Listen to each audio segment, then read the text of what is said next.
Bismillahirrahmanirrahim. Assalamualaikum warahmatullahi wabarakatuh. Alhamdulillahirabbil alamin. Wabihi nasta'inu ala umuri dunya waddin. Wassalatu wassalamu ala asrofil anbiya'i wal mursalin sayyidina wa habibina Muhammadin wa ala alihi wa sahbihi ajma'in. Amma ba'd. Yang terhormat Ibu Dian Rif'iyati MSI selaku dosen pengampu mata kuliah Ilmu Pendidikan B beserta rekan-rekan mahasiswa yang berbahagia.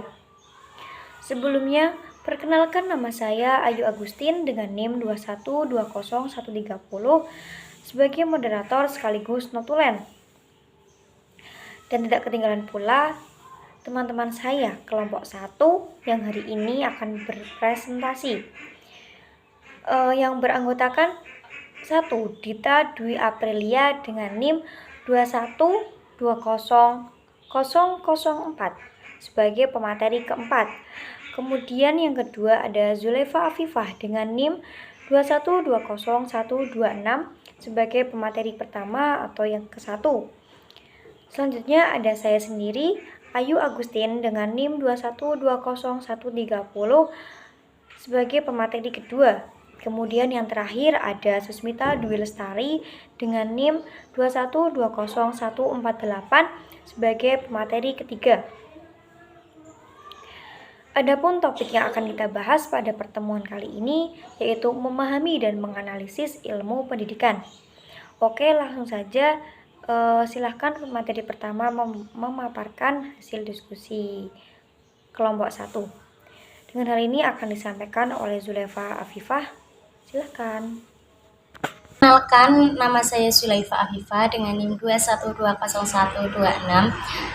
Sebagai pemateri pertama, saya akan memaparkan sedikit tentang definisi atau pengertian ilmu pendidikan. Ilmu sendiri memiliki pengertian yaitu pengetahuan tentang suatu bidang yang disusun secara bersistem menurut metode tertentu yang dapat digunakan untuk menerangkan suatu gejala tertentu di bidang itu sendiri. Sedangkan pengertian pendidikan yaitu usaha-usaha yang sengaja dipilih untuk mempengaruhi dan membantu anak dengan tujuan peningkatan keilmuan, jasmani dan akhlak yang bertahap dapat mengantarkan si anak kepada tujuan yang paling tinggi. Kemudian pengertian ilmu pendidikan yaitu suatu kumpulan ilmu pengetahuan yang tersusun secara sistematis dengan memiliki metode-metode tertentu yang ilmiah untuk menyelidiki, merenungkan segala gejala perbuatan didikan yang didirikan oleh orang dewasa kepada yang belum dewasa dalam rangka mempersiapkan untuk kehidupan yang bermakna bagi dirinya, masyarakat, dan penciptanya. Selanjutnya akan dipaparkan oleh pemateri yang kedua. Oke, berjumpa lagi dengan saya, Ya Agustin. Saya akan melanjutkan pemaparan dari Zulaifa Afifah. Langsung saja, pengertian ilmu pendidikan menurut para ahli.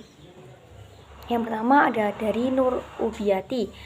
Menurut Nur Ubiyati, ilmu dapat diartikan sebagai kumpulan pengetahuan yang disusun secara sistematis dan memiliki metode yang bersifat ilmiah. Kemudian dari Ralph Haas and Immels van den Heek, beliau berpendapat yang menyatakan bahwa ilmu adalah empiris, umum, rasional, serta tersusun yang kesemuanya saling berkaitan dan berhubungan. Dan yang terakhir dari Profesor Dr. Andes Harsoyo. Menurut beliau, ilmu merupakan akumulasi dari pengetahuan yang disistematiskan. Beliau juga menambahkan bahwa ilmu juga merupakan cara menganalisa yang memberikan kewenangan kepada para ahli untuk menyatakan proposisi. Seperti itu. Kemudian lanjut, pentingnya pendidikan dan ilmu pendidikan. Pertama, dari segi anak. Anak adalah makhluk yang sedang tumbuh. Oleh karena itu, pendidikan penting sekali karena mulai sejak bayi belum dapat berbuat sesuatu untuk kepentingan dirinya. B. Untuk mempertahankan hidup maupun merawat diri.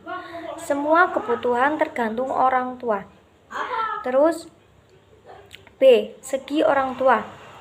Pendidikan adalah karena dorongan orang tua, yaitu hati nuraninya yang terdalam, mempunyai sifat kodrati untuk mendidik anaknya, baik dalam segi sosial, emosi, dan inteligensinya, agar memperoleh keselamatan, kepandaian, agar mendapat kebahagiaan hidup yang mereka idam-idamkan.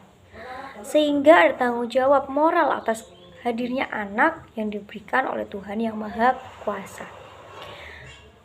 Untuk dapat dipelihara, dididik, jaga dengan sebaik-baiknya.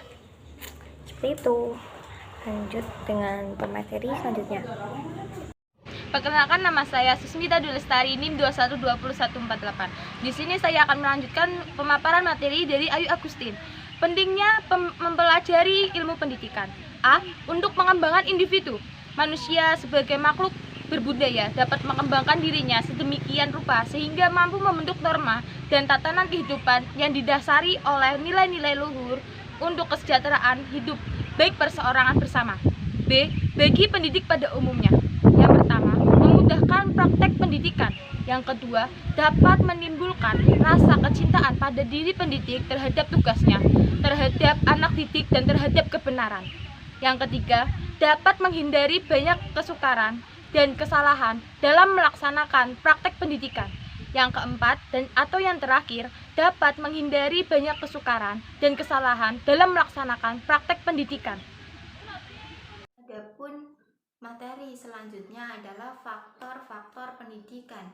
Yang pertama adalah faktor tujuan, yang kedua adalah faktor pendidik, yang ketiga adalah faktor peserta didik, yang keempat ada faktor metode pembelajaran, yang terakhir adalah faktor lingkungan. Adapun jenis-jenis pendidikan, yaitu dari pendidikan umum, pendidikan kejuruan, pendidikan kedinasan, pendidikan keagamaan. Berakhirnya pemaparan materi keempat, berakhir pula presentasi pada pagi hari ini. Semoga bermanfaat.